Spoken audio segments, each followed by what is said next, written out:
Hello and welcome to another cold, snowy day, Wednesday afternoon here on Colombo Company. Thank you for being with us. I am Tony Colombo here in studio with producer Emily. And the good news is the snow looks like it's pretty much over, at least any type of like accumulating snow. And if I remember correctly, well, we talked to Steve Templeton yesterday, chief meteorologist over at Channel 4. He said that this coming Monday, it's supposed to be like 56 degrees. So it's rough out there right now. Cold, cold, cold. But hopefully, there's light at the end of the tunnel. So hope everybody stayed safe and warm through this latest batch of weather. And we have got a packed show for you today. Lots to talk about, lots of folks to talk to. In the 3 o'clock hour, we'll open up Closest Cabinet. And this hour, we're going to talk to News Talk STL contributor Danny Define. We're going to talk to Missouri political insider Rodney Boyd. And starting the show with us, I was out on Monday. It was President's Day, and my daughter had a gymnastics meet. So as you guys know, I was out on Monday, which means I didn't get a chance to talk to Paul Kurtman, former host here at News Talk STL, Paul Kurtman from PR Kurtman Investments. And Paul was nice enough to reschedule this week and do a little extra time on a Wednesday instead of a Monday, and joins us on the phone now. Paul, thanks for your time this afternoon. Yeah, absolutely, Tony. I'm glad you got a day off, and I'm glad to be back with you today. Yeah, for sure. So there's two stories that I had set aside to start the show with. One is a pretty positive story, believe it or not, regarding Elon Musk and Doge. The other one is a pretty negative story regarding Trump and Zelensky in Ukraine. I'll let you pick. You're an economy guy. Maybe the Doge is a better. I'm not saying we're not going to get to both of them, but I'll let you pick which one we're going to start with. What do you want? Do you want to talk Elon, or do you want to talk about Zelensky? Eeny, meeny, miny, Doge. Let's go with You Doge. got it. Elon Musk expressed interest in a proposal to use savings from the Department of Government Efficiency to give taxpayers a, quote, Doge dividend payment. And if this story, and I read it, I checked multiple places to make sure that the details were right. Apparently this was a person on Twitter that tweeted this idea to Elon Musk. And he was like, you know what? That's actually a great idea. I'm going to talk to President Trump about it. Ex-user James Fishback wrote a post that tagged Musk and outlined his plan to take 20% out, or 20% of the savings found by Doge and send it back to hardworking Americans as a tax refund check. It was their money in the first place, the post said. It noted that if Doge achieves its goal of cutting $2 trillion in federal spending, that would provide $78 million. That would provide the 78 million tax-paying households in the United States with about a $5,000 refund or Doge dividend per household, with the remainder of the Doge savings being used to pay down the national debt. Elon Musk, as I mentioned, replied to this post by saying, "I like it. We'll check with President Trump." So there's a little bit more here about Doge and Elon, but I kind of like it too. The idea of saving this money and cutting this money back is to save taxpayers in the long run, so we're not spending our tax dollars on all these crazy things. And then, of course, the primary goal is to pay down, or maybe pay down the deficit, but also stop the deficit from growing at such a rapid pace. So I definitely don't want to take, I don't want to hinder that at all, but taking 20% off to give taxpayers a Doge dividend, I kind of like it. What do you think as As a money guy, does that make sense to you? It makes, as a money guy and as a limited government guy, it makes a lot of sense to me. I think it's a great idea. This is the people's money in the first place. And I think that if there's savings to be had, that money needs to go back to the people. It's not much unlike what we have in the state of Missouri with the Hancock Amendment.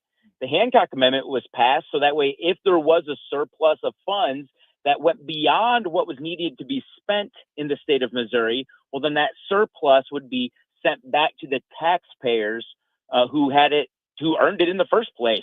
And that's really important because it puts more of our money, of the people's money, back in the local economy where it can be used to strengthen the local economy. I have another idea for Musk. I think this would be a great idea. This is something that I worked on a little bit in Jefferson City. I think that all the federal employees that are left, and let's get a bunch of people tweeting out to Elon Musk about this. This is just another way to layer on top of that. Another good idea. Get the federal employees, get them to find ways to save money, find ways to cut costs without cutting corners. And then that difference that they're able to save, let them get a little bit of bonuses for streamlining the government, effectively turn the entire federal government workforce into Doge employees and incentivize them to streamline their own departments. They get a little bonus, and then the rest of that gets sent back to the American people. That's how you can get all the American people and the federal employees to buy into streamlined, efficient government. Paul, I did a story yesterday. Caroline Leavitt, the press secretary for Donald Trump, in one of the briefings this week, was talking about Doge and responding to the just crazy backlash that I've never seen the Democratic Party so united at such a hysterical level for such a sustained amount of time as they have been for months now when it comes to Elon Musk and Doge. I mean, they are just every single day. There's multiple articles on every news media outlet about, Democrats protesting or, just screaming at the top of their lungs about Elon Musk. And Caroline Leavitt pointed out at a press briefing this week that if you close your eyes, she said, if you close your eyes and you just listen to the words that Elon Musk and Donald Trump are saying, it's exactly the same words that presidents like Bill Clinton and Barack Obama, Democratic presidents, were saying about government waste and government efficiency and how that needs to be rooted out. And the waste needs to be cut and all of these things. It's exactly the same things that they were saying, for years. And so that brings me to the question of why is it seems like a very easy thing to unite behind. You can argue about what gets cut, and that sort of thing. I get that completely. Like, oh, don't touch the Department of Education. That's such an important thing. Like Democrats screaming about where the cuts are coming from, but that's not what they're screaming about. They're screaming about the entire process, and it's bizarre to me at a certain level, Paul, because it does seem like something that everybody should be able to easily get behind. Cutting or eliminating government waste. Why are Democrats so hysterical about Elon Musk? Listen, it has long been said for decades now by many pundits and commentators on the right that liberalism is a mental disorder. Like, I've heard people say this on the radio. I've heard them talk about it during speeches and at events, and you read about them saying that in books. And I've always thought to myself, that's just a little harsh. But when you're listening to them talk today, they are completely undoing everything that the Democrat Party has used in order to connect with mainstream Americans and voters and taxpayers. That's why President Clinton and that's why President Obama, both of them in their own right, were very strong, at least in their hyperbole, about wanting to streamline government. And they talked about being sensitive to the taxpayers. That's not what we see happening today. In their in their rabid anti-Trump reaction to this most recent election. They're just coming right out and telling you how they really feel about it. So this is not about the American people.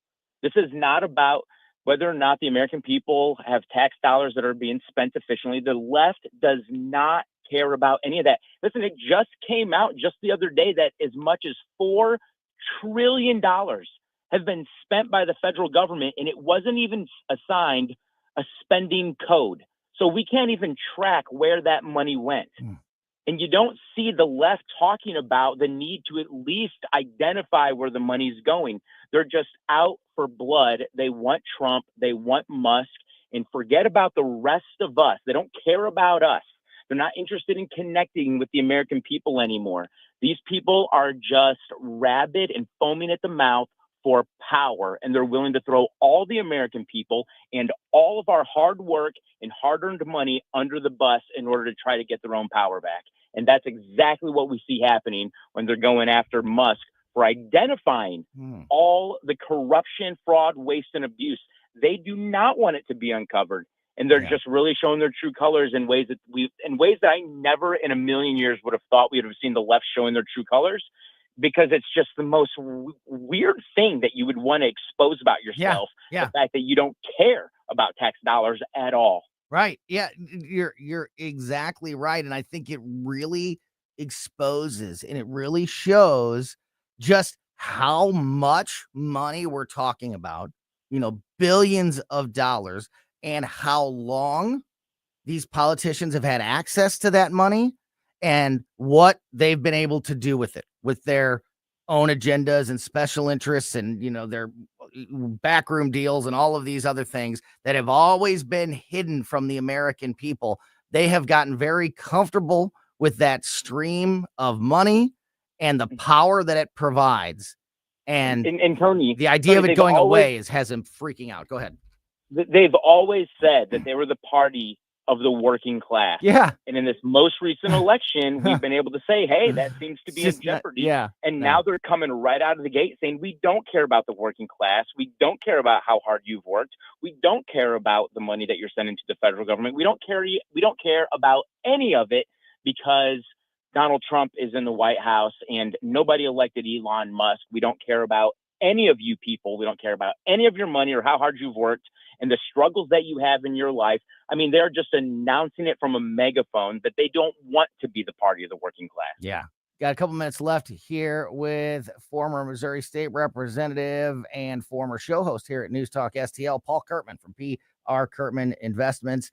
Paul, you said something super interesting a minute ago that I wanted to piggyback onto, about how I've also heard, we've all heard people say that liberalism is a mental disease. And I've always thought what you think, like, that's a little bit harsh. There are some, believe it or not, there are some liberal beliefs that I find that I agree with or line up with more than maybe the Republican side. Not many, but a few. My libertarian streak, coming out in many of those regards. So like you have always thought that that's hyperbole. It's a little, it's a bit much, but I will say this. I also thought the same thing about Trump derangement syndrome, that it was a clever, catchy term, but it was just that. It was just a great little term to use in the media. I now believe that Trump derangement syndrome is truly a thing, like a real thing. He could cure cancer and there would still be millions, not just a few people here and a few crazies here and there. There would still be, 15% of America that would be angry with Donald Trump for curing cancer, because they just literally hate everything the man does, no matter what it is. Do you agree with that? Oh, for sure. Listen, like now, look, I'm not a psychologist. I'm not a psychiatrist. I've gotten to take some of those interesting classes in college. But one of the things that I've been able to learn in some of those classes is that there are different phenomena that exist in people's minds, sometimes individually, sometimes in groups of people's minds. and scientists struggle to explain it. For example, Stockholm syndrome, right? Like, how in the world could somebody who's being kidnapped and abused and tortured come to align themselves with their own abusers and kidnappers and suddenly find themselves fighting for those causes? Like, it just doesn't make any sense at all. And so when you see people that it doesn't matter what Trump does, everything wrong in the world is a result of Donald Trump. He can't do anything right. Oh, wait a minute. He's rooting out $4 trillion worth of fraud, waste, and abuse. Oh, yeah, well, guess what? And then they have something else to say. And they always have these reasons for why he's the worst thing to happen to the free world. And I see this happening, and I'm thinking to myself, this has got to be one of those psychiatric phenomenon that scientists are going to study 10 or 20 or 30 years down the road. And Trump derangement syndrome is going to find out winding its way into some medical textbook somewhere. I think that could really happen. Yeah, I think I truly believe that it has reached that level, and we see it. There was a quote earlier this week from Joy Behar. I mean, the View's got 1 million of them, but she was talking about Trump and RFK Jr. and how she said, run out, go to your doctor right now and get every vaccine that you can, because they're taking them away from you. Your kids aren't going to be able to get vaccines, and Americans are going to die. They're afraid for their lives. I mean, this is what she said on national television. I mean, it's just the thing with Selena Gomez, where she was, and Selena Gomez, I believe that she was truly that upset when she was crying about, if you don't remember what I'm talking about, the video on social media with Selena Gomez a couple weeks ago, where she was crying about Trump, the Trump administration breaking into houses and stealing babies and deporting babies in the dark of night, and she's like weeping. And when I watched that, I didn't have the typical, like, here's this horrible liberal person that's lying to America. Here is somebody that just is completely clueless about what they're talking about, completely unaware and detached from reality because of their own Trump derangement syndrome. And she's sobbing about the babies, and she doesn't know how to save them when the babies are not in any kind of jeopardy whatsoever. It's just like, it's a real thing. And the more success Trump has, and Elon Musk has, and his administration has, the deeper it gets, as it just gets more frantic. These people are living in a world of delusion of their own making, and it just boils back to this seething hatred that they have for all things Donald Trump. Yeah, totally. And I hope there's a way for them to get over that, because hey, look, they're Americans, and we're going to need them in the fight for America's future. But boy, this really seems to be a mental illness or something like it, something unexplainable, something that, like I said before, scientists probably have a lot of material to study for the next several years. Yeah, I've become convinced that it is a real, actual thing. Paul Kurtman, thanks for your time. Paul putting a little time in on a Wednesday since we missed him on Monday. Thanks so much for your time this afternoon, Paul, and we'll catch up with you again this coming Monday. Have a great day. Sounds good. Thanks, Tony. Yeah, you bet.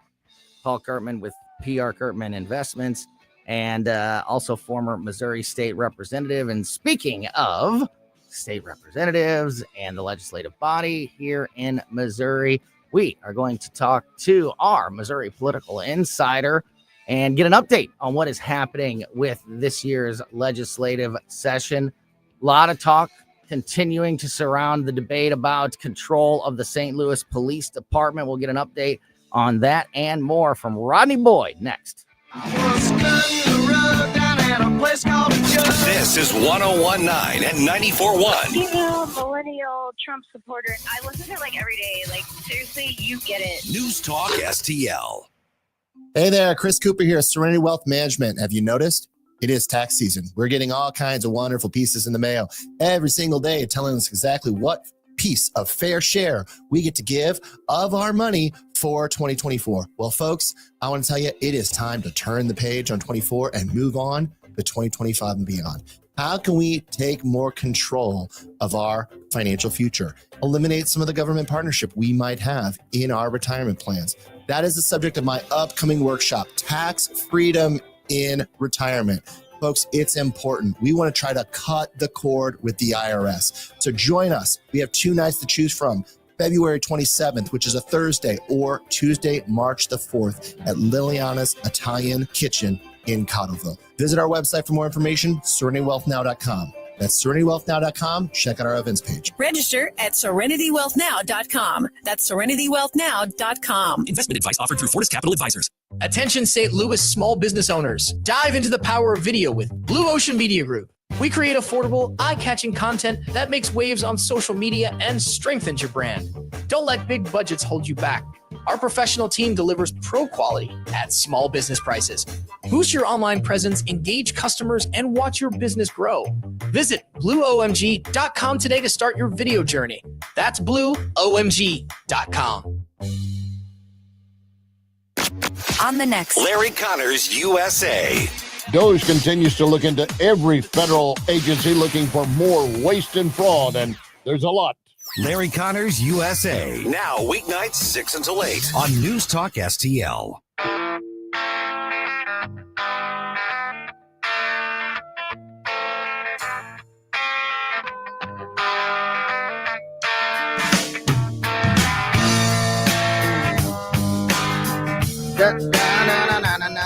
Welcome back to Colombo and Company on 101.9 94.1 News Talk STL. Thanks again to former Missouri State Representative Paul Kurtman for joining us in that last segment.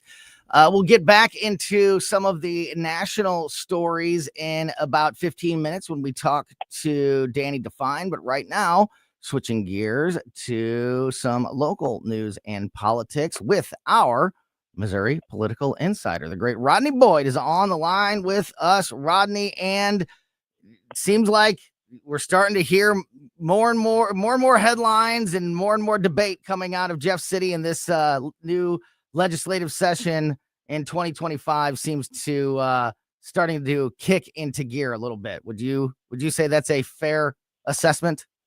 No, I mean, I think it's not only a fair assessment, it's accurate. For as uneventful as a functioning legislature should be, we're there. The building is working, both chambers. I was in the House hearing this morning, and it's kind of interesting to hear the House members talk about just how they got to catch up to the Senate and get some bills over to the Senate, because the Senate's been firing bills over to the House, which is interestingly normal, right? In terms of the process should work that way. I mean, we go back a year to the session at this time. You and I were talking about filibusters in the Senate and things being shut down until certain things consensus could be reached, if they could be reached. Right. We were talking about parking spots, weren't we? And offices. Yeah, oh my goodness. No, I don't even want to have that. I know. Flashback. But yeah, no, we were. And this session, significant legislative issues are being debated, talked about, advanced. One of the biggest issues you and I've talked about, and you've even said to me, tell me why this issue is so paramount, why it's so big over the session, and that was the local control issue, where the state would reinstitute state control over the city police department. And I talked about how the governor had made a commitment prior to his inauguration that this would be a priority of his for reasons of support to local law enforcement and things that he said he had heard from the business community, and he made it a priority. And when you have a Republican governor that starts off on a good footing with both the House and Senate, you're going to see his priorities get traction. Well, traction is an understatement, because the House of Representatives, in a very expedited fashion, passed the House version, which is filed by Representative Brad Criss, and sent that bill over to the Senate. And that means that, still yet February, roughly 5 weeks into session, major priorities of a governor have to cross one chamber and are positioned to move with some quick pace in the Senate chamber. And that's very different, Tony, than what you and I have talked about for the past, let's just say, 5 sessions, right? So that is the feel of the building now. That's the energy. This governor is very visible. I mean, someone mentioned to me that they couldn't believe when they looked up in the Senate upper gallery, where when you come to the building, if you want to see the Senate debate, you sit in the upper gallery, and people were shocked to see the governor sitting up there yesterday. Yeah, I've heard that from multiple people, Rodney. I've heard that from people that are serving currently. I've heard that from, I think you and I have talked about this with Governor Yes. Kehoe in our recent conversations. I've heard from other people that are, on the outside, not in the legislative body, but are, familiar with Missouri politics, and some that work, on the periphery or, in other ways with Missouri politics. And it over and over, I keep hearing about how much more involved and present, I think, is the best way to say it. Governor Kehoe has been over definitely at least the last couple years of Governor Parson, if not in Parson's entire tenure as governor. Is that I mean, am I overstating it there? I mean, it just seems like it's like night and day, the difference of involvement with this governor. Yeah, Governor Parson was much more, even though he himself was a former legislator serving prior in the Senate and in the House of Representatives. He was a much more hands off. He wanted to let the legislature, his style was let the legislature be the legislature. What they get to me, they get to me. I'll talk to individual members about my priorities, but there was not anything like, in fact, I've asked people who've been around for a while, can you give me a sense of when another governor was disengaged?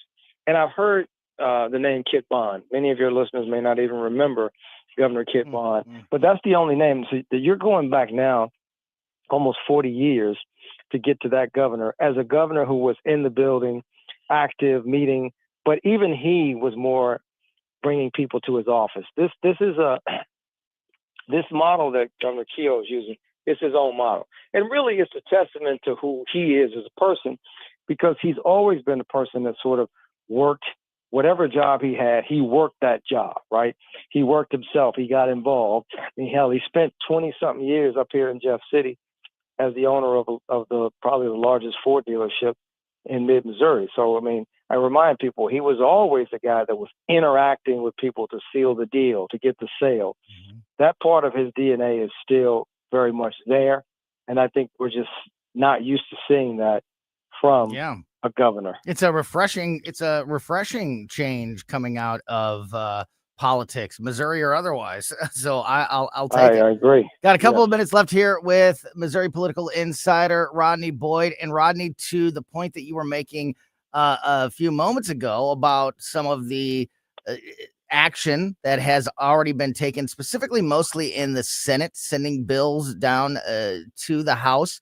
There have been in the last week or so, there have been a handful of bills that the Senate has sent on to the House. And I wanted to just rapid fire. I wanted to quickly touch on a couple of these and just get a brief description or your insight if you have any on a couple of these bills. So one of them is House Bill 75, which would bar any public official from restricting access to places of worship.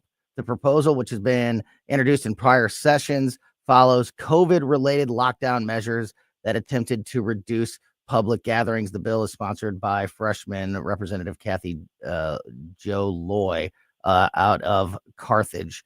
Sounds like that's more like just cleaning up some old business, not something that I think is going to take up a whole lot of time, but probably something important to at least clear up. Any thoughts on that one?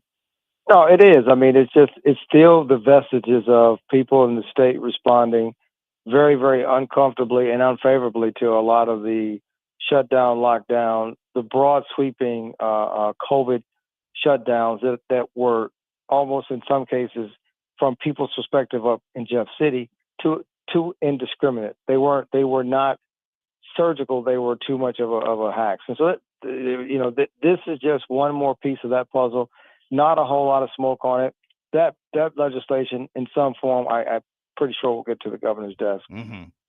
If I said the Senate to the House, obviously I didn't mean that. I think I said the Senate to the House. These are bills from the House to the Senate. So I apologize. Yeah, I'm just realizing, like, did I say that wrong? I think I said that wrong. Anyway, sorry about that. But but that's important, because I want you to remember this. Last session, every session, a majority of the bills that pass, for your listeners, pass from the House to the Senate.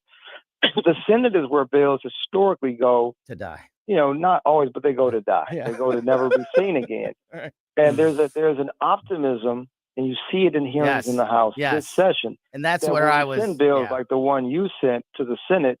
Not only are they not destined to die, but for goodness sake, there's a chance that they can get a hearing, get perfected, and maybe with a few tweaks, make it to the governor's desk. Yeah. So I think that's the new esprit, that's the new sort of zeitgeist up here, new spirit of the times, is that maybe we can actually see bills going from the House not to die. Heard that in some hearings just today, where people were like, hey, we've heard these bills for 3 years or 4 years. This may be yet the year that when it gets to the Senate, it has a pathway to the governor's desk and not to the cemetery of with the other House bills. Another bill that was passed is an income tax deduction for capital gains. Under the proposal, a taxpayer would be able to deduct 100% of all income reported as a capital gain for federal income tax purposes.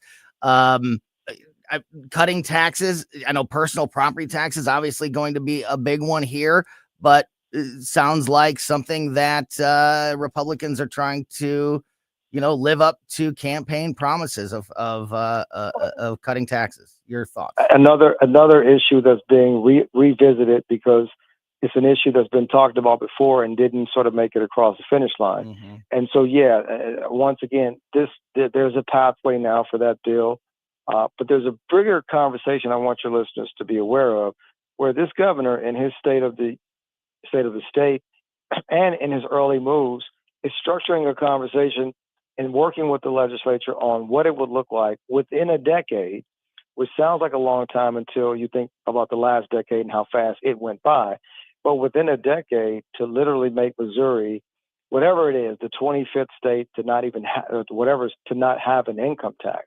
That conversation is very real, and I suspect that conversation will be advanced much more significantly under this administration than it's been talked about by members in the past. But I really think we're going to get much more substance to what it looks like if Missouri would become like Texas or another state that doesn't have any income tax, and that would sort of negate all of these what you call tax incentive, tax credit, tax bills, because if you get rid of the income tax, there's not a mechanism for us to need to use it credits or tax rebates for incentives to drive certain behaviors. So I think those bills are going to move now. They'll all have what they call a sunset, which means they'll go away. But even more important, if we are truly going to go down this path of becoming a state that does not have an income tax, getting rid of it altogether, that is the great paradigm shift for Missouri that really gets us off of the proliferation of tax incentives and tax credits that we're most known for. Yeah. And there's another one, Rodney. We don't have time to get into the details, but another bill that is actually kind of a part of a group of bills that would basically strengthen and give more rights to landlords, specifically when it comes to being able to refuse to rent to tenants based on their source of income or their ability to pay security deposits or things like that. And like I said, don't have time to dig into that one. But Tony, I'll just say real quick, believe it or not, some of that is absolutely tied to COVID, and we can pick this up next week. But there were a lot of challenges with landlords during COVID because of legal restrictions on what they could and couldn't do, and they were in some pretty tough situations. But there wasn't a big sympathy crowd for landlords during that time, right? Right. And so the groups have been up here saying, hey, we got hammered. We got people that stayed in properties for a long period of time without paying us anything, but we had to continue to pay our bills. So I think even that legislation is responding to things that happen that certain landlord and property owners experienced during COVID. Yeah, no, I think I was going to say nearly the exact same thing, that when I look at this group, and the reason I wanted to touch on those, because I think it's important that people hear the things that are being discussed and worked on and, debated in Jeff City. And that's why I appreciate these conversations, Rodney, with you so much every week. But when I hear that, just as a group, cleaning up some restrictions that are still lingering from COVID, a tax cutting bill, a bill that strengthens the rights of business owners like landlords, and also has some of that cleaning up of COVID things attached to it. If you're a conservative voter, this is a pretty good start. I mean, that's a pretty good little set to start things off with. They've got a lot of work to do, but I don't know. It gives, I think that there is cause for cautious optimism with conservative voters across the state from what we've seen so far. I think you're right. I think for the conservative voters who wondered, will this newly elected government get to work, get things done that we believe we sent them there for? I think the short answer is yes. Mm-hmm. Now, as you said, this is a long way to go, but the start is one of a cadence where things are actually getting done. Both chambers seem to be working. Both chambers seem to be getting stuff done that is on the priority list. And so I think you're going to see more of that to come. Yeah, and we'll continue to cover it, and really appreciate the weekly insight and info from Rodney Boyd. Rodney, thanks so much for your time, as always, my friend, and we'll talk to you again soon. Thank you. All right, Tony. You bet. Great stuff there from Missouri political insider Rodney Boyd. All right, we're going to open up Closest Cabinet at 3:00. And before that, we are going to talk to former News Talk STL show host, one of our News Talk STL contributors, Danny Define. And we're going to talk about a story that I was going to start the show with, but then Emily had talked to Danny and knew that this was something that he wanted to talk about. So it's about the craziness that's happening in Germany. And listen, anytime craziness is at the level that we're about to discuss, it's important for the whole world to know. So I was already excited about this issue, and then I heard that it was a hot button topic for Danny Define. So I'm very much looking forward to our conversation with Danny next here on Colombo Company. Here's my problem. Completely agree with your sentiments. He talks about we're divided. Well, yeah, we are. And we need to wake up as a country and realize what's going on. 101.9 and 94.1. Number one for conservative talk. News Talk STL. The Herzog Foundation is the vision of its founder, Stanley Herzog, and it exists to promote quality Christ-centered K-12 education nationwide. Hi, this is Chris Stegall with the Herzog Foundation. We offer a wide variety of resources relevant to today's families, including a free online publication called The Lion. The lion is one of God's most majestic creatures, symbolizing strength and courage. Named for its attributes, the Lion publication carries articles covering a wide range of topics facing American families and culture, especially related to the education of children. The Lion can be found online at readlion.com. That's READ lion.com. Sign up for The Lion at readlion.com and find dozens of must-read articles published every day. Visit readlion.com and subscribe for the weekly and daily digests so you never miss an article. Readlion.com. That's readlion.com. Hey, firearms enthusiast, looking for a family and veteran-owned shop with a wide selection of products and services? Head to DG Firearms, 115 Business Highway 61 North in Bowling Green. DG Firearms has been your one-stop shop for custom ARs, Cerakoting, laser engraving, gunsmithing, suppressors, ammo, and reloading supplies. DG Firearms, 115 Business Highway 61 North in Bowling Green, and online at dgfirearmsllc.com. This hour of Colombo and Company brought to you by Gutter Pros. Water goes where we tell it. Call 314-656-7195 or visit them at gutterpros.com.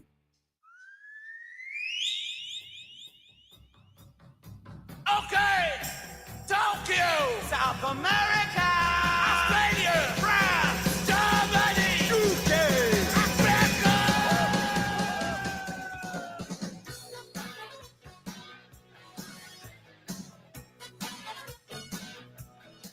Welcome back to Colombo and Company on 101.9 News Talk STL. I'm Tony Colombo here in studio with producer Emily. And like I said at the beginning of the show, lots to talk about and lots of folks to talk to. And we keep rolling along here with News Talk STL contributor Danny Define, who is on the line with us now. And Danny, this is just a little inside baseball. Let you know how this went down. So this afternoon, a couple hours before the show, I'm doing my show prep, and I see this story about Germany and their attack on free speech. And I become quickly obsessed with the story. And I am like digging into it and getting these quotes. And I'm like, oh my God, I can't wait to talk about this. And then Emily comes into my office and says, hey, Danny said he wants to talk about this Germany and this free speech issue. Do you know what that is? And I was like, oh, I can't wait to talk to Danny about this Germany and free speech issue. So thank you for your time as always, my friend. And yeah, this is it's like a world gone mad. We're like reverting back to, everybody calls everybody Nazis. This might be the first time where a Nazi comparison might actually be relevant.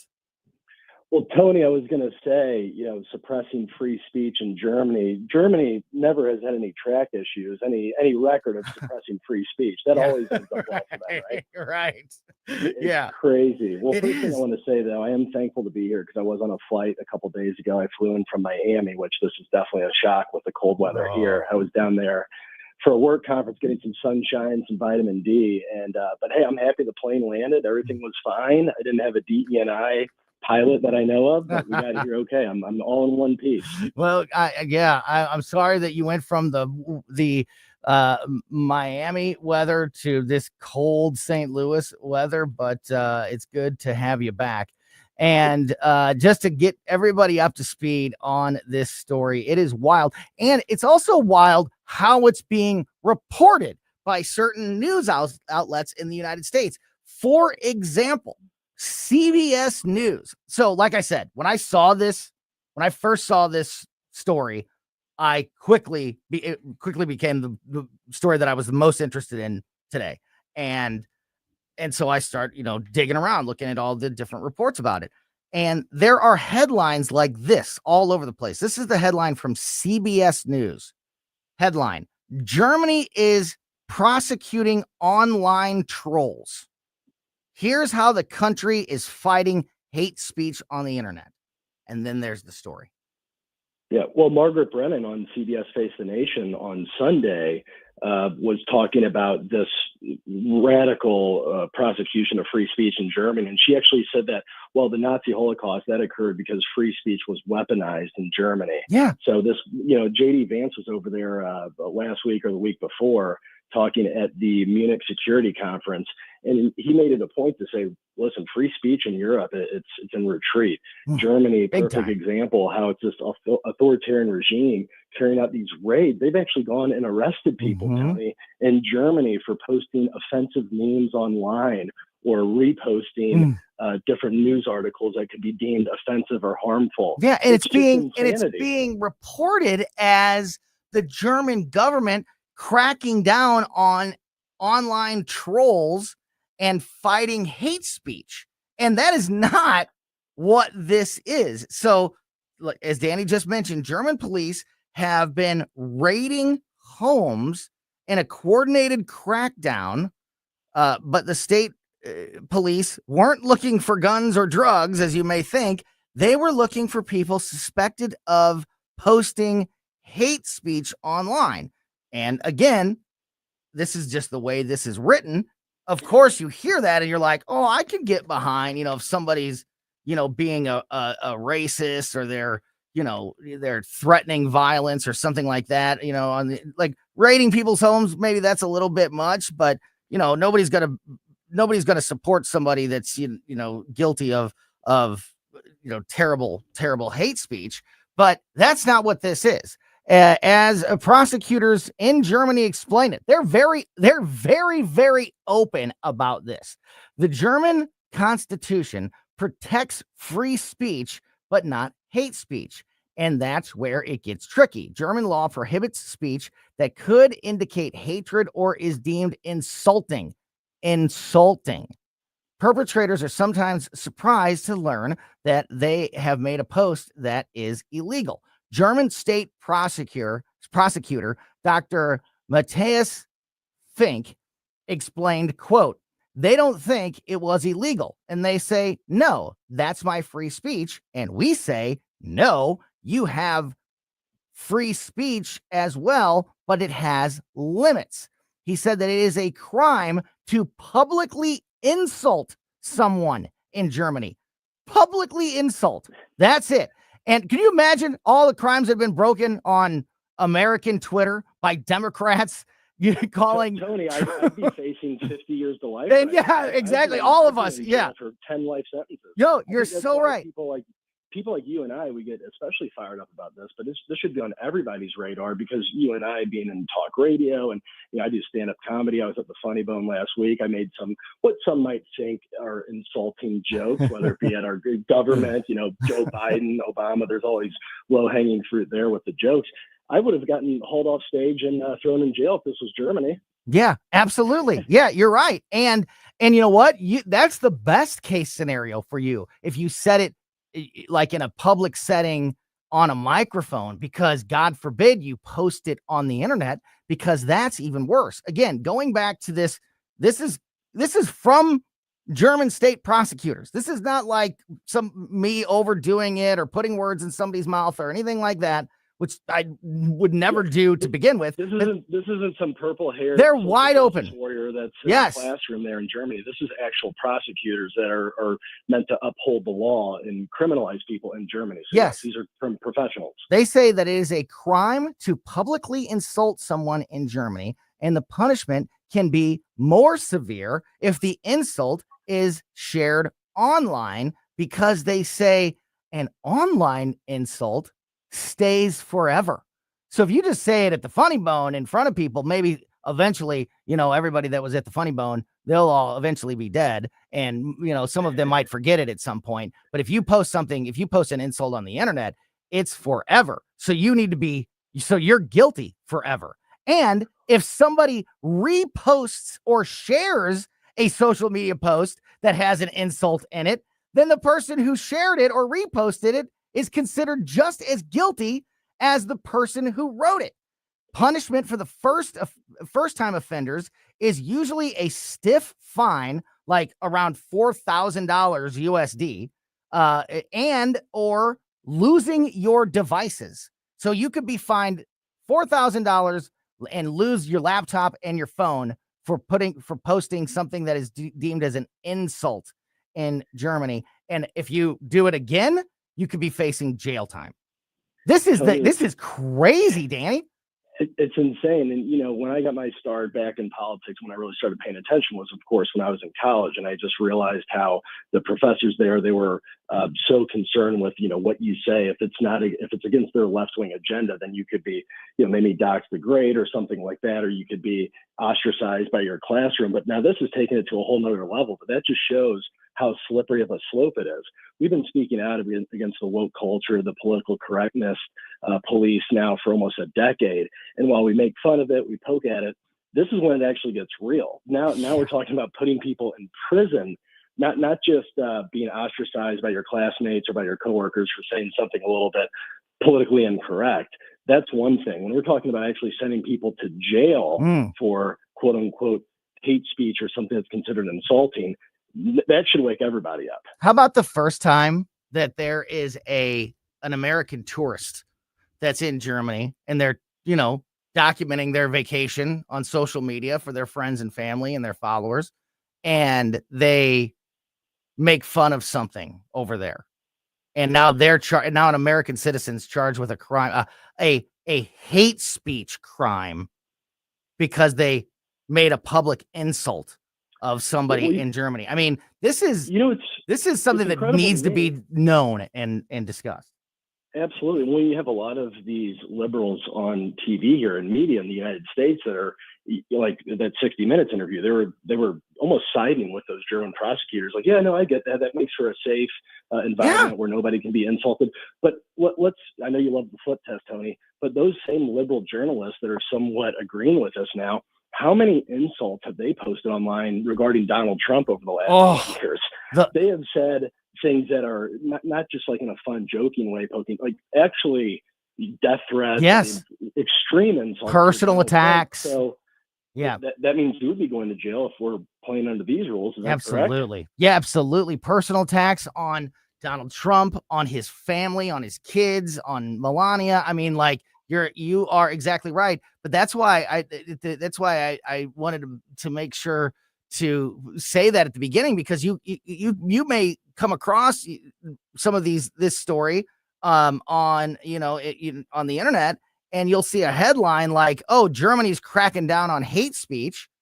And I mean, that's the way it's being reported by many places, that like, "Oh, this is a good thing. They're going after internet trolls and cracking down on hate speech." That is misreporting at about the highest level. That's not what this is. This is a scary attack on free speech that people need to understand is happening, so it doesn't spread throughout Europe and beyond. You had people screeching just a couple weeks ago, again, when JD Vance said that at the Munich Security Conference, talking about how free speech in Europe is in danger, and they have these radical regimes there that can punish you for free speech, and people were saying, "Oh, he's fear mongering. JD Vance, he didn't need to go over there and say that." And then not only a week or two later, they have this thing on 60 Minutes on Sunday, and the people from Germany, like you just said, these actual prosecutors are saying it from their own mouth. Yes, that is exactly what we were doing. Wide open. I mean, they are proudly talking openly about how severe and how far this law goes. That it's just literally a public insult can get you a $4,000 fine, the loss of your property, and then if you do it again, possibly being thrown in jail. I mean, I would never. We're going back in time, Danny, and unfortunately, we are out of time. But thanks as always for your time, my friend Danny Define, News Talk STL contributor, joins us every Wednesday here on Colombo and Company. And Danny, always appreciate the time that you give to us. Have a great rest of your day. I'll be keeping a close eye on your Twitter, Tony. If I'm going to report you. Don't report me to the German authorities, because like you said, we'll all be in big trouble. Danny, thanks. Great talking with you. Always a pleasure. Thanks, Tony. All right, we're going to get back into some of the news of the day in a little while, but we need to have some fun and open up Close's Cabinet with our buddy Mark Close from KC95 next on Colombo and Company. Connor Roofing. You can count on Connor. Connor Roofing is now a 2-time winner of the National Best of the Best Award for customer satisfaction for roofing, storm damage restoration, siding, gutters, both residential and commercial. Please visit ConnorRoofing.com for an estimate. And remember, you can count on Connor. I'm Dr. TJ, owner of the Institute of Natural Health, co-owner of Optimal Nutraceuticals, and the host of Wellness 101. Wellness 101 is designed to cut through the nonsense and provide you common sense, science-based information regarding health and wellness. On the show, we discuss topics like thyroid health, gut health, hormone optimization, and many others. Our show airs Saturdays at 10 a.m. and 2 p.m. and Sundays at 11 a.m. and 3 p.m. right here on News Talk STL. For more information, visit us at inhstl.com. That's inhstl.com. Hi, it's Ken Williams, and my favorite Capriati sandwich is the Capistrami. You've got hot pastrami, melty Swiss cheese, crunchy coleslaw, and zesty Russian dressing. What else do you need? I love Capriati's, and you will too. On Manchester at McKnight in Rock Hill. KLGY HD3 Clayton, K270BW Bellefonte, KNBS Bowling Green. This is News Talk STL at 1019, 94.1, and always streaming at newstalkstl.com. Breaking news this hour from townhall.com. I'm John Scott. The storm that dropped snow in the Midwest promises more misery as it moves eastward. Yet another winter storm slamming much of the country, avalanches in the west, snow in the Midwest and east, and freezing temperatures from Texas to Maine. National Weather Service meteorologist Andrew Orison. We have temperatures up across the northern plains region that are on the order of minus 30 to minus 40 degrees. He says it's a pretty significant winter storm. Southeast Virginia, we're looking at 6 to 10 inches of snowfall. Orison says 100 million people around the country are being affected by the Arctic air. I'm Julie Walker. Also at townhall.com, the U.S. Senate has confirmed Kelly Loeffler, a Georgia businesswoman and former senator, to lead the Small Business Administration. Loeffler will oversee an entity responsible for helping businesses satisfy debts, payroll, and other expenses during times of disaster. President Trump's administration ordering a halt to New York City's congestion pricing system, which thins traffic and funds mass transit by imposing high tolls on drivers entering some parts of Manhattan. The Trump administration formally designating 8 Latin American crime organizations as foreign terrorist organizations. President Trump says cartels a major problem. I think Mexico is largely run by the cartels, and that's a sad thing to say. And if they wanted help with that, we'd give them help. But Mexico, if you look at what's gone on with Mexico for years now, but now especially, it's run by the cartels. And they've allowed millions of people to come into our country from jails and prisons of other countries from all over the world, not just South America.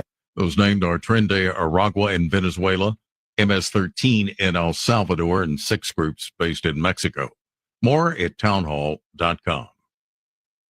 Heard me talk about Relief Factor and how so many people enjoy a better, more pain-free life because of it. If you're dealing with everyday pain, it makes sense you'd want to try it first. Well, Relief Factor makes that pretty pain-free too with their 3-week quick start kit for only $19.95, less than $1 a day. Relief Factor is a daily supplement that fights pain naturally. Relief Factor doesn't just mask pain temporarily, it helps reduce or eliminate pain. Visit relieffactor.com or call 1-800-4RELIEF, 800-4RELIEF for Relief Factor. I'm going to let you in on a little wireless hack. Bill in half. Verizon, AT&T, and T-Mobile have convinced you need unlimited data. Fact is, most people don't. Pure Talk only charges $25 a month for unlimited talk, text, and 5 gigs of data plus hotspot. Stop overpaying for wireless. Dial pound 250 and say spend less, and you'll save an additional 50% off your first month. From the Michaels Flooring Outlet Weather Center. I'm First Alert 4 Chief Meteorologist Steve Templeton. We have a First Alert weather day tonight for dangerous wind chills. Cold weather advisory in place as we get down to a low of 1 degree. The record is -4 from 1885, but the wind chills will be anywhere from -10 to -20. I have us at about -15 in St. Louis. Lots of sunshine Thursday at 18 for the frigid high. Sunshine's nice, but still a very cold day. And on Friday, a low of 5, but light winds, so not a significant wind chill. A high of 27, partly to mostly cloudy for Friday and dry. That's the latest from the First Alert 4 Weather Center. I'm Chief Meteorologist Steve Templeton. This hour of News Talk STL brought to you by Jewels on Hampton, paying some of the highest prices for your gold, silver, diamonds, and more. Call 314-752-5000 or visit jewelsonhampton.com. Fox News commentary. A judge has smacked down the Democrats' DOJ lawfare strategy, and it's a thing of beauty. I'm Tommy Lahren. More next. Something amazing is happening in business. More companies are turning to Mac. From finance to fulfillment, CDW will seamlessly support Mac integration into your organization. With the power of Apple Silicon, best-in-class security, and compatibility across your favorite apps, your team will have the performance they need and the tools they love. Make amazing happen. Mac and CDW. Learn more at cdw.com/Apple. Democrats thought they could rely on activist judges to halt the golden age of President Trump. They were wrong. In a bombshell decision delivered by an Obama-appointed judge, DOJ and Elon Musk now have the space and authority to open the books. U.S. District Judge Tanya Chutkan ruled against the plaintiffs, in this case representing more than a dozen disgruntled blue states, and refused to block DOJ from accessing government data or firing federal employees. The reason? Well, they failed to show enough convincing evidence of harm that would be caused by DOJ accessing such material. There are a number of other legal challenges in federal courts around the nation, but this ruling will no doubt send a powerful message to those looking to cover for waste, fraud, and abuse. 77 million Americans voted for total upheaval, and we are getting our votes worth. The lawfare tactic is not holding water. I'm Tommy Lahren, and you can watch my show, Tommy Lahren is Fearless, at Outkick.com. St. Louis's new choice for conservative talk. Hey, good morning, everybody. Live and local. Welcome home. And whoosh, sitting in traffic, stuck in a jam, and being entertained by Vic and Thunder Stealing Ken. This is News Talk STL.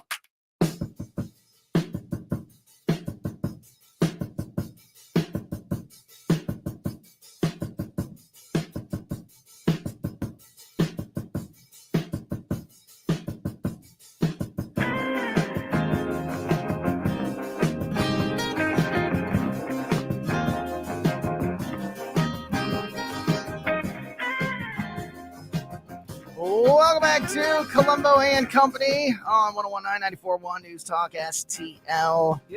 We are about to open up Close's cabinet. Can you bring that down, please? Thank you. We're going to talk to Mark Close from KC95. That was a little Fleetwood Mac there from our buddy Stell Ponticus from Mike Ferguson in the Morning, who always provides us the opening song for Close's cabinet.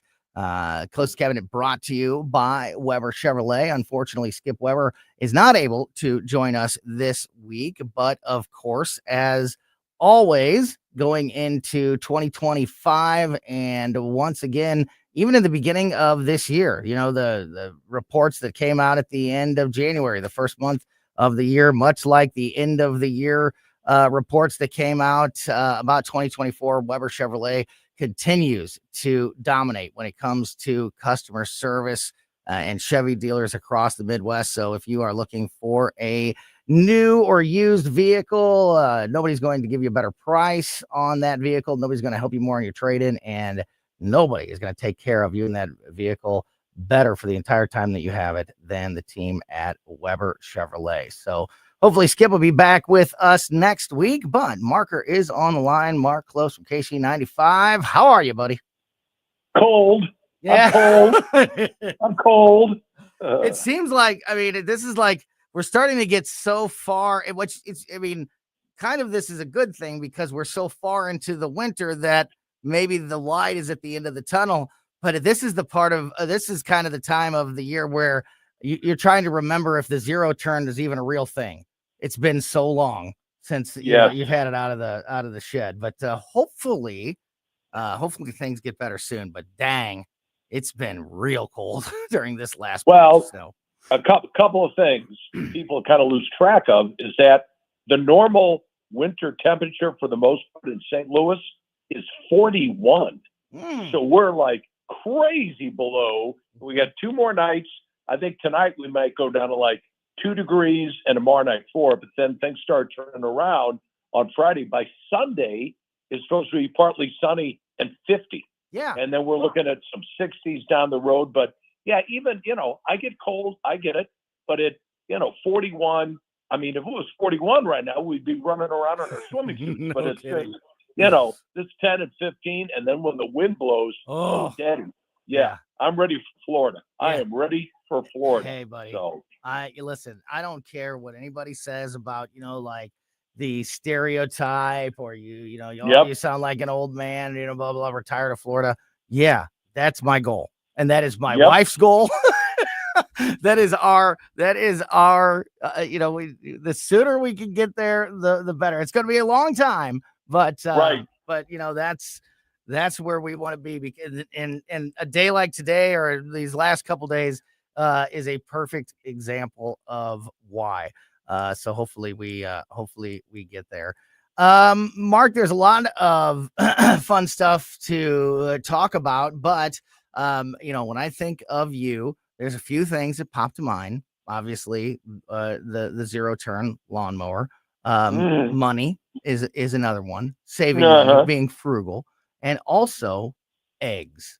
I know that you're a big fan of the incredible edible egg, and eggs have been big time in the news lately because, grocery prices has been such a big talking point in the news and politics for a long time. And when you talk about groceries, you always, eggs are one of the first things that we talk about. And the price of eggs has soared to a new record high over the past month. which has left some people desperate for eggs that they can't afford.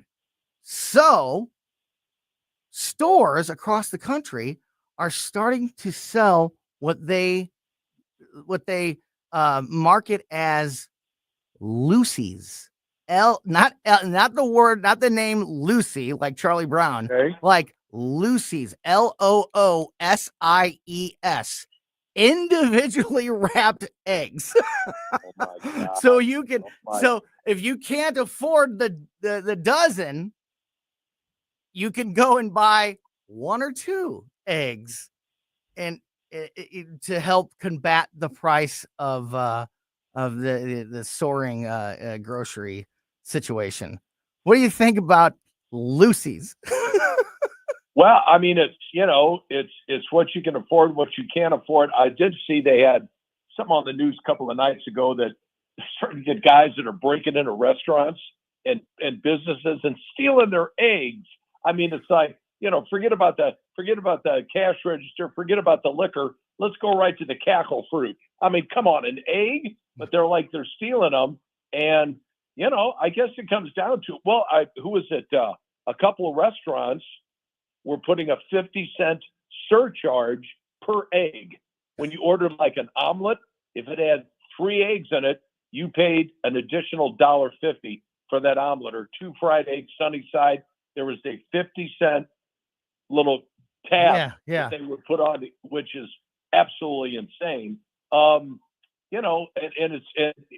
I know what people have been talking, but I think it's the biggest reason is this the chicken disease. It's not is it avian flu, or is it, you know what I'm talking about? It's a disease that the bird chickens flu. have. Yeah. And that's causing the big cutback in the amount of eggs that are being produced. Hopefully, remember during the pandemic, you'd kill somebody to get a roll of toilet paper.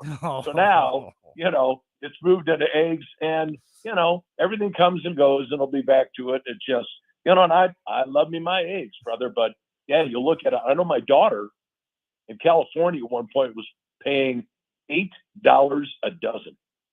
Wow. So yeah. Wow. Everything out in LA is stupid priced anyway. But well, there you go. Yeah, Egg Lucy's. Egg Lucy's is what they're there called. You go. And that could be the solution. There's a quote in this story from a grocery store owner in New York who they are selling. They're selling them in packs of 3. They're selling 3 loose eggs in a bag for $2.99. So $1 an egg. $1 an egg. $2.99 for 3 eggs. And in this story, the owner is quoted as saying that it is wildly popular. As soon as they started it, people were clamoring and buying the egg Lucy's, again, Loosies, Lucy's, at much more than they were buying the cartons. Which they say this story says that in some places, like in New York, a full carton has gone for as much as $12. You said 8 in LA.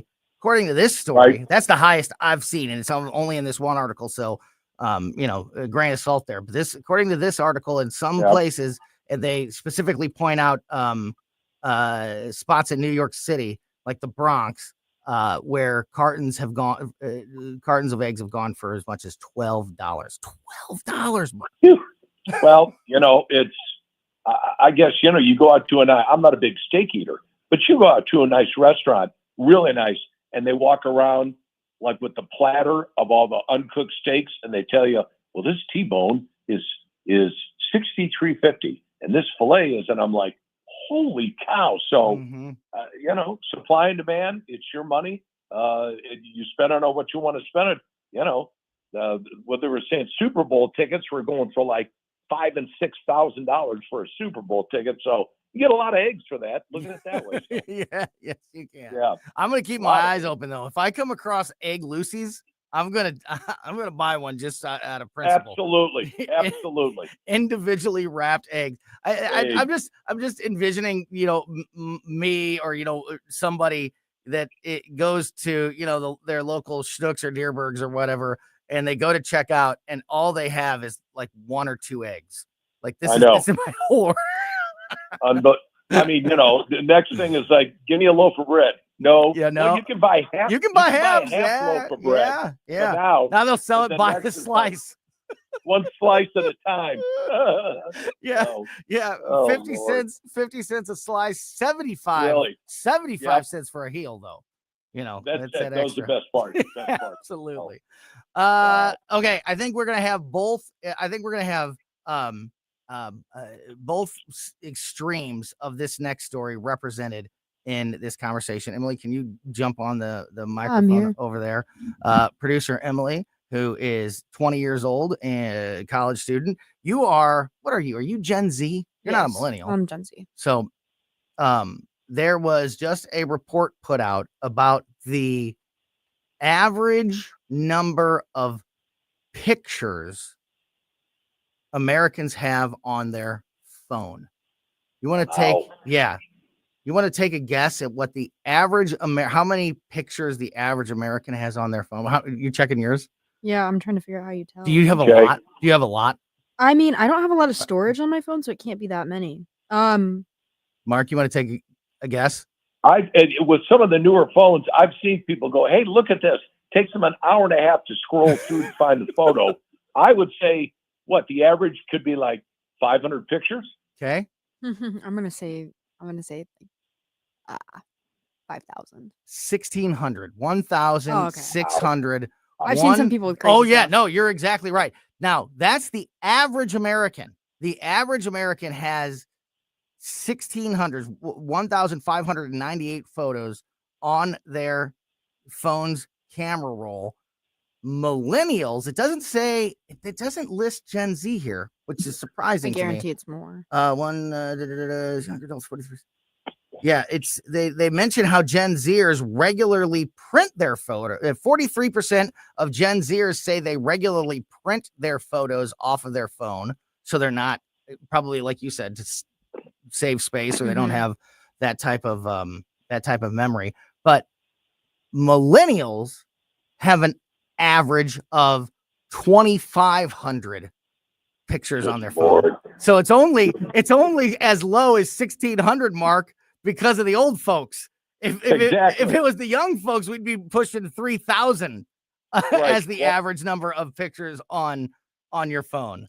Well, I know my jitterbug only holds 7, and that's it. That's all, and then it's done. So yeah.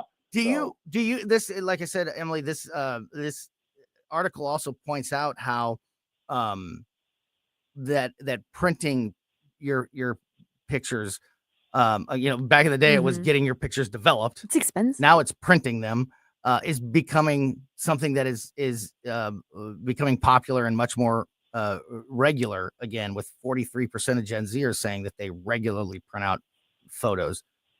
Is that, do you? I mean, I print photos, but not as it's just really special ones that I have like a photo album, and I'll print them for a photo album. Like I do it the cheap way, where I go put them on a computer paper and use the school's color printer to print a bunch of pictures, and then I make scrapbooks with them. Yeah. But I mean, if I'm gonna go actually print pictures, that's expensive. It's really, I wish I could. If I could afford to go print pictures, I would. But that's really expensive to go through and say I'm gonna go print 5,000 photos out of my phone. Mark, as a little novelty, we play in my family, we play like our own Colombo family customized version of Rob Your Neighbor at Christmas. Right. And that game is always filled with joke presents, a lot of goofy stuff. And as a joke this year, I bought a couple of cheap old school cameras that had film in them. Sure. You have to have developed when you get them. And I was surprised. My kids were fighting over these cameras because they thought it was so freaking Disposables cool. are coming back. Yeah, they thought it was so back. cool to take pictures with a camera that had film in it. And they're like, so wait a minute, what, you don't get to see it? These were old school cheap, the disposable type cameras, that you don't, it's not the digital camera. You just, you look through the little hole and you take the camera's word for it that's what the picture is going to be. And they were just they were just blown away by it, but they were fighting over it. It was like it was like the most popular present in the whole game were these cheap little phone or these cheap little cameras because they loved the idea of taking pictures and having their film developed. It was so right, different to them. Where do you go to get your film developed? I think you can still go to Walgreens. Yeah. I think you can still go to Okay, Walgreens. okay, Yeah, I think all you. right, I know because I know my wife. Christine is very good about printing pictures. A few times a year, usually after like a vacation or something, like if we, have a Disney trip or something like that, she'll say to me like, "Hey, I'm gonna go get some pictures printed. So go through any like pictures from vacation or of the kids or whatever it may be. Send me, the important pictures are in your phone that you want to keep, and I'm gonna get them all printed." And then she keeps not a book, but like just a chronologically ordered boxes of pictures in our house, so they are all printed out. And I think that's a really great idea because what are you going to do with 3,000 pictures on your phone, Mark? I mean, hello, yeah, absolutely crazy, but interesting to hear that that printing the pictures are coming back in a big way. I like it. Yeah, I like it too. One more quick one here. We're talking to Mark Close with KC95. It's Close's Cabinet on Colombo and Company. What do you think of the, there's been a lot of talk in recent years, Mark, about the work week, the standard 40-hour work week. Right. And a lot of companies that want to do 4 10-hour shifts instead of 5 8-hour shifts. And there's a lot of workers that have been pushing for that too, saying, look, Right. I'd rather work 4 10-hour shifts and have 3 days off every week than 5 8 hours. And so where do you come down on that argument in general? Do you have a preference one way or another? I think I get it. Once you're there, what's another 2 hours? What you save in commute, if you're driving 1 day less back and forth to work, you do that. 1 less day of clothes that you got to have, like clothing. I mean, you got to have clothes, but work attire, something like that. I guess a lot of it too comes down. I know there's been studies off subject. Well, not really, but what the amount of time that people actually work when they're at work, right? Like the 9 to 5. It ain't no 8 hours. I guarantee you that. I'm right there with them. I might get 8 minutes if I'm lucky. Oh, but the studies that have been done are wild. Like an 8-hour day, the average office worker, is actually putting in about 48 minutes of work or something like that. I mean, it's insane. It's insane. So now maybe if they went to 10 hours, you'd get, instead of 48 minutes, you'd get an hour 15 out of them or something. Right. I don't know. Right. But I mean, look at it that way too. 1 less day of daycare, so you save money on daycare. Yeah, absolutely. Yeah, no, I think if you can get the production level out of the people that you're looking for, it's like people working at home. I know there's always, since the pandemic started, the big stink, and everybody's telling them we need you to go back to work and stuff. And some people don't want to do it. I guess that line too is look at the bottom line. If you're in sales and you haven't been going to the office, but you're still hitting your nut and you're making money for the company, let them do it. Yeah. Who cares where you're at? Absolutely. Yeah. I totally agree. There are some businesses that require them, they need to be open at least 5 days a week, maybe even 7 days a week. So they don't have that option. Yeah. But the businesses that do, Corporate. like you said, like production, like if you make something, if you make widgets, if you can make, and you got to make, your job is to make 1,000 widgets a week. If you can do that in 4 10-hour days, just as much as you can do it. Yeah, I think it's better for everybody. It saves the company from, turning all the lights on and the HVAC on and all the turning everything. So it's heating and stuff. Yeah. Yeah. Better for the company, better for the employee. And so a recent study was done about this and Americans' preference for what the standard work week should be. And it's pretty overwhelming. By far, the most popular work week is the 4 10-hour day Right. work week, with 40% of Americans saying that that's what they would prefer. 26% said that they prefer the typical 8-hour, 5-day work week. Then we start to get weird. 15%. Now, that's a small percentage, but 15% of America is a whole lot of people. Say that they would prefer to work 3 13-hour days. Woo! 15%, 13-hour days in order to get there. Sure. No, I get it. But I get it. 2% of people say they would prefer to work 2 20-hour work days, which I don't even know how you do. I think they're not serious. 20-hour work days. Yeah. And 4%. So actually more people would Just one day, 24 hours. A 40-hour shift that a week is, and there's actually more people that want to do that than that want to do firefighters. Which if it's something like if it is something like firefighters, then I totally agree. Oh yeah. That's a great like firefighter. That's a great one. It's appropriate for the firefighters because they, having that type of schedule, it works best. But I would love that if I could do 40-hour shift and then have 4 days off or whatever it is. But it depends on what you're doing. You obviously can't stand at a machine and run a printing press or or build cars or whatever it is for 40 straight hours.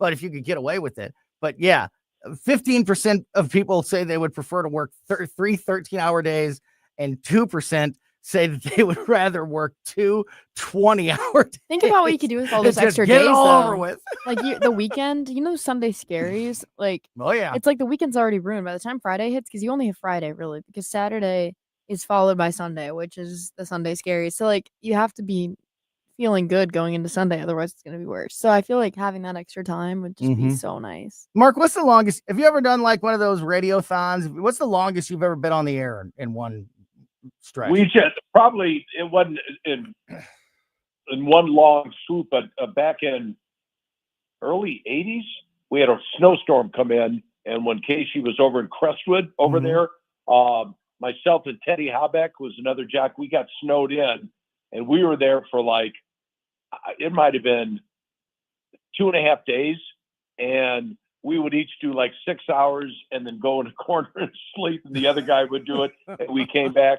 And I was starting to see things there after a while. It was like, the records were talking to me, but I've never done the long, real long one. That's gotta be rough. And I really, if I'm awake for 40 hours in a row, I really don't want to be on the radio talking, because I don't know what the hell I'd be saying. You'll definitely start, like you said, the records will start talking to you. Absolutely. At that I'd get a little dangerous. So yes. Margaret, we're just about out of time. This is Closest Cabinet, brought to you by Weber Chevrolet. Hopefully our buddy Skip Weber back with us next week. And in the meantime, Mark, anything happening at Casey that we need to talk about? Anything happening with the band? I mean, it's cold now, but it's kind of crazy that we're in late February. Like, spring is really right around the corner. Doesn't feel that way today, but it is right around the corner. Anything? Any plans coming up with the band? Yeah, actually, we're going to be out. I haven't played in a while. We're going to be out at the Dog Prairie, which is out there in St. Paul in the O'Fallon area. We do Sunday afternoons from 3 to 6. We get the day drinking going. We have a good time. And after being stuck inside with this crazy weather, as I mentioned at the beginning of the show, the segment, Sunday is supposed to be sunny and the high of around 50. Yeah. So it might be nuts enough. We might even set up outdoors. I don't know. Yeah. 50 sounds like I'll take that in a heartbeat. So we'll be out there in snow cover, and we got a bunch more coming up and having a good time. So come on out and get out of the house, because you got to be getting cabin fever. I know I was, man. I was just getting nuts, just getting nuts. So yeah, that's gonna feel like, and I'm glad you brought that up, because we had Steve Templeton from Channel 4 on. Yeah, he's usually with us every Friday to give the weekend forecast, but he jumped on extra with us yesterday just to, give us a heads up on what to expect with, the snow last night and all of that. And he mentioned that same thing. He said, it's rough. It's going to be really, really cold. And, there's going to be this snow, and it's going to be something that you need to keep an eye on and be careful out there dealing with. But he said that by Monday of next week, you said like we're on 50 on Sunday. And he said by Monday, I want to say he said 56 or 58, something like that. Yep. So he was like, Monday feels like Sunday and Monday feel like, kind of a long way away when it's so cold out there right now. But if we can just hold on for a few days, we'll be fine. To turn and around. The long term, I look for like in the 30-day forecast. I get it. That's a jump ball at best, but right. it's showing 40s, 50s, and 60s. No 30s at all. So that's a good thing. And I like to see that the sun is up after 5 o'clock. And, you know what I mean? Yep. Yeah. Yep. So the light is at the end of the tunnel. Marker, thanks as always for your time, my friend. We'll talk to you again next week. Have a great day. All right, buddy boy. Talk to you guys. See you. Great stuff there from Mark Close from KC95. All right, before we wrap things up here on Colombo and Company and hand things off to the Tim Jones and Chris Arps show, want to dive back into the news of the day. And I touched on this at the beginning of the show. There is a divide that seems to be widening between Donald Trump and President Zelensky of Ukraine. I want to fill you in on what is happening there. I'll give you those details, and this is going to be something that I think is going to be an issue that we need to keep a close eye on in the coming days. So I'll give you a full update on that next here on Colombo and Company. The thick of a forest without a road. I think we should be able to have a civil conversation. The news and talk that matters to St. Louis. This conversation has completely made me crazy. This is complete insanity. News Talk STL. So we have another big house project on the books for 2025 that is going to require moving around some electric. And in the past, if this was happening or if we had an electrical issue at our home, it was one of those things that would create a lot of anxiety and kind of put that pit in your stomach because, unless you're an electrician, this is not something that you can just start messing around with and try to, do the do-it-yourself fix. And if, you don't have somebody that you can trust, a team that you can trust to come in your home and, work on this and be honest about, pricing and the issues and all of that stuff, it can get a little bit scary and create some anxiety trying to find that trustworthy team. And that is exactly what we found in Grasser Electric. We actually discovered Grasser a couple of years ago when we moved into our new home in St. Peter's, and we've had them out already multiple times for various reasons. And again, have them slated for another project that we are working on this year. They are absolutely the best. Grasser specializes in all electrical needs, ranging from large-scale commercial projects all the way down to simple home service needs, such as replacing a bad light switch.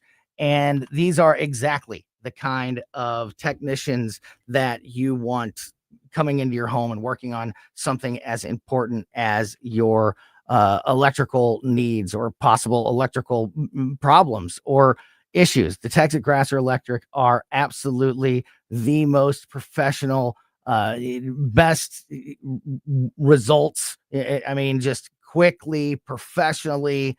Just can't say enough good things about our experience working with the team at Grasser Electric. So if you have an electrical problem or an electrical project coming up, I highly recommend you give Grasser a call and see if they are right for you as well. They offer free quotes for new projects, so definitely take care of that. And again, if you have any electrical problem or just need that quote for new work, contact Grasser now. You can call them at 636-441-5200 or just go to grasserelectric.com.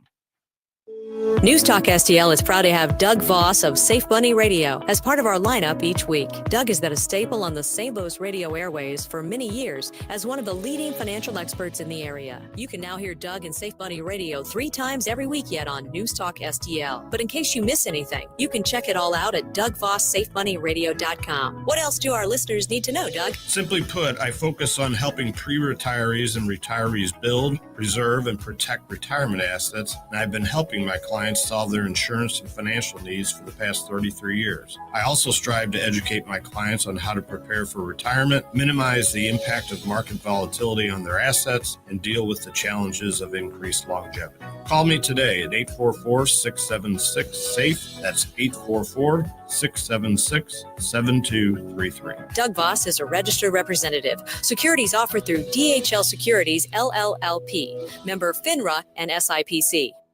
John Beal knows that winter can be really hard on your roof.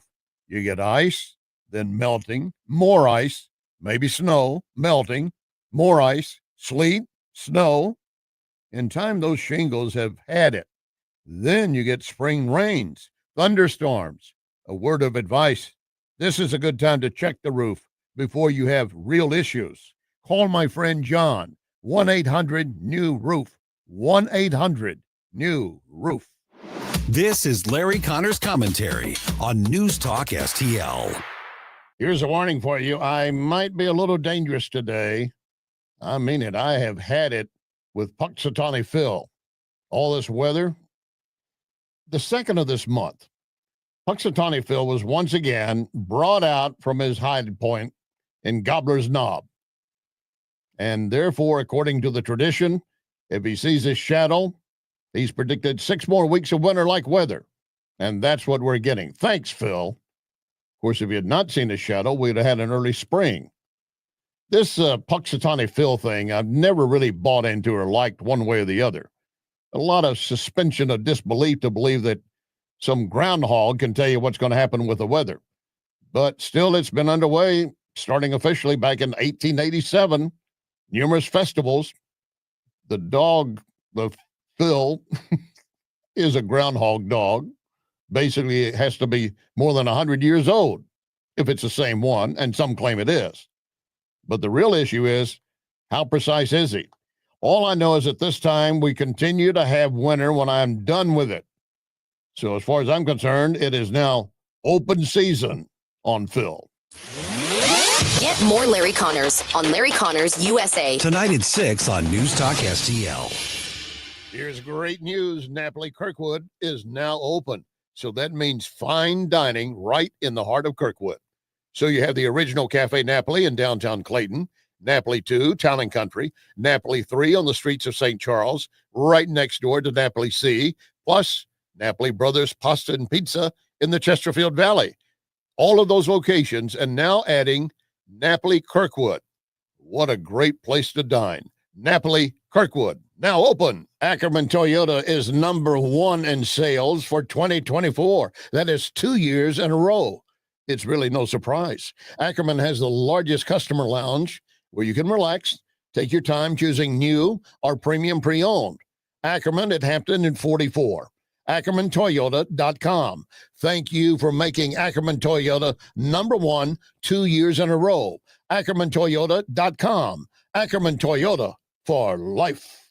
Sundays at 5 on News Talk STL. All your hard-earned tax dollars and mine are going to fund illegal aliens who come across the border penniless, jobless, skillless, and they're given a cell phone, an identity, and a cash stipend every month. Mark McCloskey on fire. That beats your Social Security income if you should have the good nature to work your ass off your whole life and retire. Mark McCloskey on fire. Sundays at 5 on News Talk STL. Brought to you in part by Modern Weapon Systems in Fenton. Hey, if you're 50 or older, you do not want to take any risk with your money. In fact, you want Leslie Consulting. My friend Bob Leslie can show you a gain and retain plan. Means that you never lose. Plus, you get up to a 20% bonus on day one. Leslie Consulting, a leader in brokerage and risk management. 314-721-0066. LeslieConsulting.com.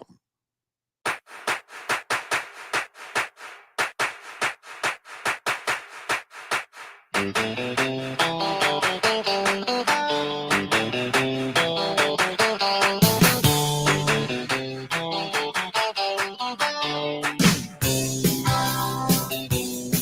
back to Colombo Company on 119.94.1 News Talk STL. As I just mentioned, want to touch on this situation, growing divide between Donald Trump and Vladimir Zelensky out of Ukraine. This is something that we're going to, I think, dig in deeper into discussions on tomorrow's show. President Donald Trump blasted Ukrainian President Vladimir Zelensky as a, quote, dictator without elections today after the U.S. left Ukraine out of initial peace talks with Russia this week. Quote, a dictator without elections. Zelensky better move fast or he is not going to have a country left, Trump wrote on Truth Social. Continuing, quote, in the meantime, we are successfully negotiating an end to the war with Russia, something all admit Trump and the Trump administration can do. Biden never tried. Europe has failed to bring peace, and Zelensky probably wants to keep the gravy train going. Donald Trump added, quote, I love Ukraine, but Zelensky has done a terrible job. This country is shattered and millions have unnecessarily died. And so it continues. Donald Trump also blasted former President Joe Biden in the same post. He was backed up with a similar post made by Vice President J.D. Vance in a separate social media post earlier today as well. And, you know, this is a much different conversation and a much different side of this story than we have been, has been the norm when discussing the war in Ukraine over the last couple of years, and something that is very important to keep an eye on. The elections in Ukraine are at the center of this. Ukraine should have had their presidential election months ago, but in their constitution, the elections are suspended when martial law is declared, and martial law has been declared throughout this war, and therefore these elections haven't happened. And that's why Donald Trump is making these statements about a dictator without elections. That's at the heart of this matter. Again, something that we are going to continue to keep an eye on and dig into deeper in tomorrow's show. In the meantime, keep it right here for the O'Reilly Report next, followed by the Tim Jones and Chris Arp Show. Colombo and Company back tomorrow at 2 o'clock. Thank you so much for listening to us here at News Talk STL. To our brave police officers and first responders, we say thank you for risking your lives to protect us. To all the incredible volunteers who've joined hands with the David Dorn Foundation